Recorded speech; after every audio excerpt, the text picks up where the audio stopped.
Greetings in the mighty name of His Imperial Majesty Emperor Haile Selassie the First, Jah Rastafari. Let the words of my mouth and the meditation of my heart be acceptable in thy sight, O Jah. Yes, blessings, ones and greetings. Give thanks again for the time and space, the privilege, and for those who take heed and give them ears, lend them ears to the sound of I voice in speaking Rastafari or articulating Rastafari. Now, I were getting a Bible, they were called the Bible study in relation to, and when I reference the Bible studies, it's always in relation to Rastafari and observations and knowings. Now, in recent time I start and my word sound can attest to where I manifest right now. And I revisit the story of the Abrahamic people, or Abraham in particular, because like I always mention foundation, and I always to know and out of the desire of knowing, I have to take things into consideration and be very analytical about certain things that is presented, especially from the perspective of the Bible. Because once again, I declare that it is for them get presented to I as the word of God. And from that perspective, I find it intriguing and amusing at the same time. But they are life lessons. And that is what I really, when I read the Bible, it's about a learning process and knowing certain things and rejecting and accepting certain life-giving principles. You know what I mean? So anyway, the character in the Bible named Abraham, Father Abraham as they call it. I revisit the Genesis of Abraham and I pre-Abraham. And when I go in Genesis 12, because I did so, them say the most I call him, you know? Then God call him, and from this, so him and him God make a pledge with Canaan and him end up in Egypt. But I don't mention already the brother and sister scam. But within the brother and sister scam,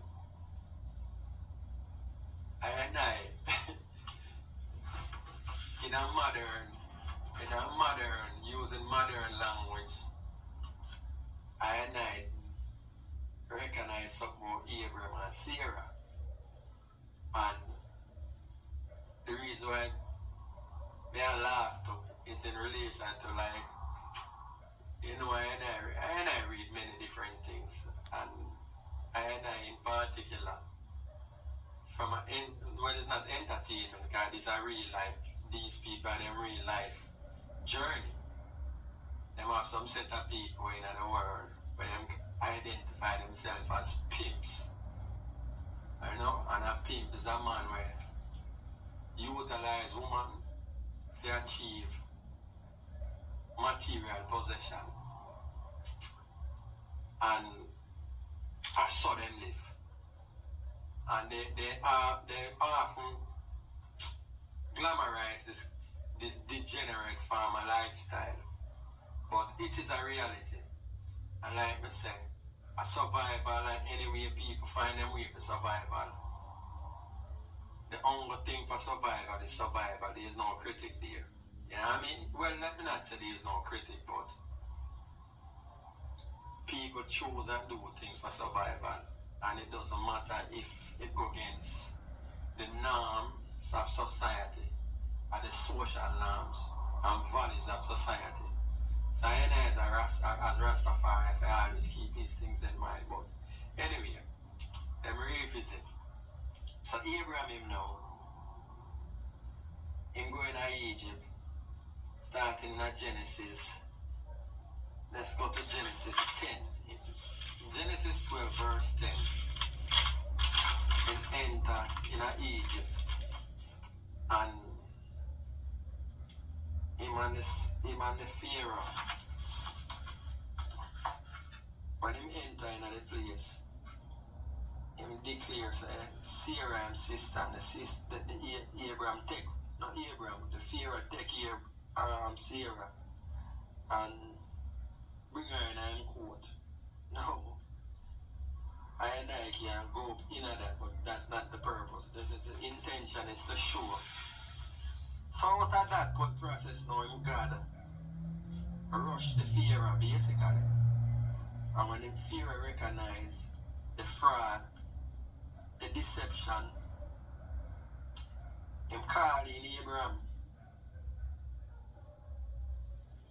And this I him say, what is this that thou hast done? This is verse 17, 18. And it said chapter 12. And Pharaoh called Abraham and said, what is this that thou hast done unto me? Why did you not tell me she was thy wife, your wife? Why you said she was your sister? So I might have taken her to be my wife. Now, therefore, behold thy wife, take her and go thy way. And Pharaoh commanded his men concerning Abraham and sent them away, him and his wife, so that Abraham and Sarah. But anyway, there is a point when further up, we could backtrack a little, reverse a little. So, the Pharaoh, there is a part out, yeah. So verse 13 now, say I pray thee, thou art my sister, that it may be well with me for thy sake, and my soul shall live because of thee. And it came to pass that when Abraham was come into Egypt, the Egyptian beheld the woman that she was very fair, white, pale. The prince also of Pharaoh saw her and commended her before Pharaoh. And the woman was taken into Pharaoh's house. And he entreated Abraham, listen now, this is the part now. well, for her sake. And he had sheep and oxen and asses and men servants and maid servants and she asses and camel. So basically, that Abraham deception and this way him get. So right there so now, I guess Abraham modern day language, Abraham would have equivalent to the iceberg slims and the bishop magic Dan one and all of the other people were take on the pimping ideology of earning, utilizing woman, you know what I mean, selling woman, prostitution. Now, when I say this, not for the religious minded ones, them might get appalled and say blasphemy, but at the end of the day, it happened one time, you say it's a mistake. So make we switch over now to chapter 20. And here again, Abraham again now, him and Sarah again. But this time, him enter. Alright, in chapter 20. And Abraham journeyed from thence towards the south country and dwelt between Kadesh. Alright. And Sarah, his wife, she Kadesh and Shur, and showed them into Gerar. And Abraham said of Sarah, his wife, she is my sister. And Abimelech, king of Gerar, sent and took Sarah. But God came to Abimelech in a dream by night and said to him, behold, thou art but a dead man, for the woman which thou hast taken for she is a man's wife. But Abimelech had not come near her. And he said, Lord, wilt thou slay us a righteous nation? Said he, not unto me. She is my sister, and she herself said, he is my brother. In the integrity of my heart and innocency of my hands have I done this. And God, hear them God now, said unto him, now is a dream, now in a dream.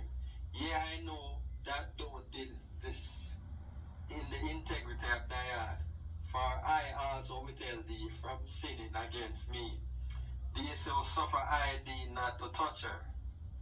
Now therefore restore the man his wife, for he is a prophet, and he shall pray for thee, and thou shalt live, and if thou restore her not, know that thou shalt surely die, thou and all that are thine. Now, Abimelech now approached Abraham. Then Abimelech called Abraham and said unto him, what hast thou done unto us? And what have I offended thee that thou hast brought on me and my kingdom a great sin? Thou hast done these unto me that ought not to be done. And Abimelech said unto Abram, what sayest thou that thou hast done this thing? And Abram said, because I thought surely the fear of God is not in this place, and they will slay me for my wife's sake. And yet indeed she is my sister, she is the daughter of my father, but not the daughter of my mother. And she became my wife, and it came to pass, when caused me to wander from my father's house, that I said unto her, this is thy kindness, which thou hast shown unto me. At every place, listen to this now, at every place whither we shall come, say of me, he is my brother. And Abimelech took sheep and oxen and men servants and woman servants and gave them unto Abraham, and restored him Sarah his wife. And Abimelech said, behold, my land is before thee, dwell where it pleases thee. And unto Sarah he said, behold, I have given thy brother 1,000 pieces of silver. Behold, he is to thee a covering of the eyes, and to all that are with thee, and with all other. Thus she was reproved. Now,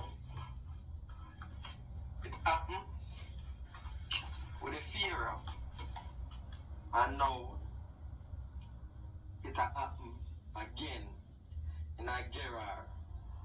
And not only that, as you can see, say, out of this scamming, well, we stop calling it scamming now and the pimping. So,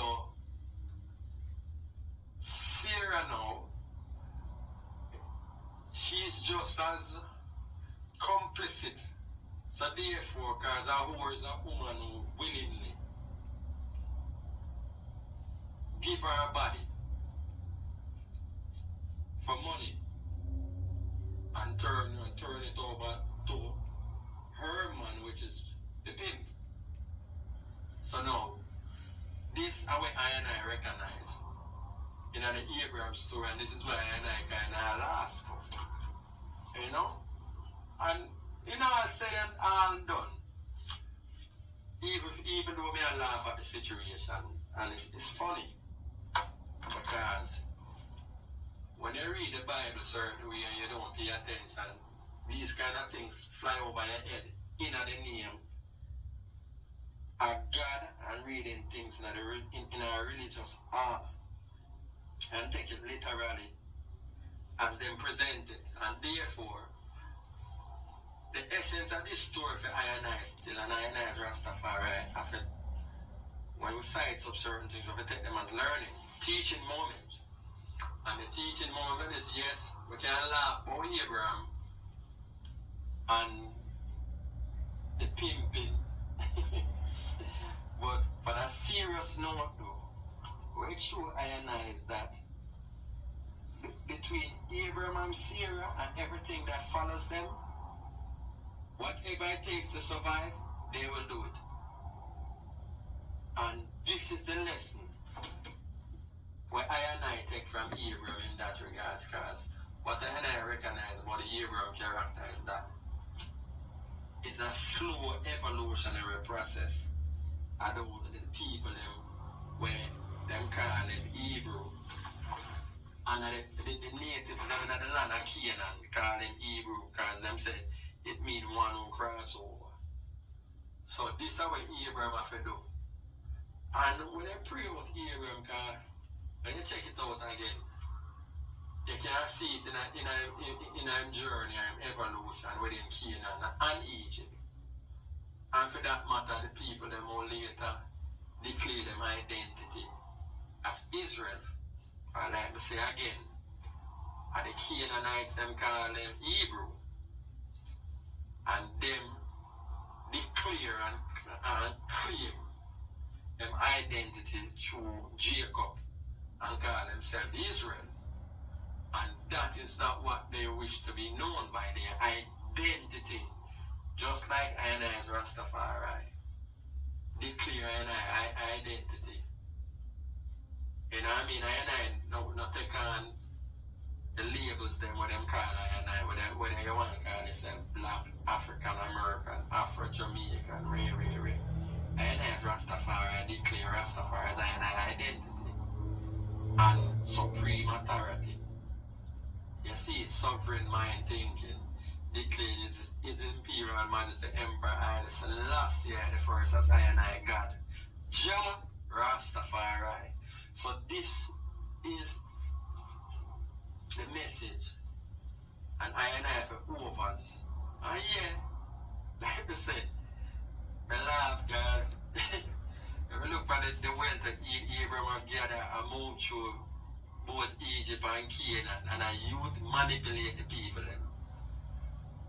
You see it, use the people them customs against them and the high moral. Because you can see the people them work with a high moral standing. Where Abraham used that to his benefit. Because while the Gerar, Abimelech and the fear himself busy about moral conscience, Abraham have none. Abraham deal with survival. And again, there's no rules for survival but survival. So, two different mindset at work here. Abraham defend survival and the fear of them Abimelech, the king of Gerar, deal with moral conscience and moral fortitude. So, them are operating a two different mindset, and once again, as I and I declare Rastafari have to be of a certain mindset and a survival time we need for overs these things when I and I speak Rastafari. You know, so that are just the manifestation of this word so when I read Abraham, you know. Something again, give thanks to the time and space and know that Rastafari is yours. And Rastafari is for the gathering of the Nation African from the Caribbean African unity. Rastafari live it and reign it in an I and I continually. Rastafari is a survival trad. Rastafari is survival. Rastafari is yours and no one can take it from you because they never gave it to you. Anyway, Jah Rastafari without apology. Again, with that being said, give thanks to the ones who take the patience and time for lend I and I ears. Give thanks to the ones them. Until such time, blessings and protection, and know thyself. And this is what Rastafari is always all about. It's a knowings. We have to know. You know? So know thyself.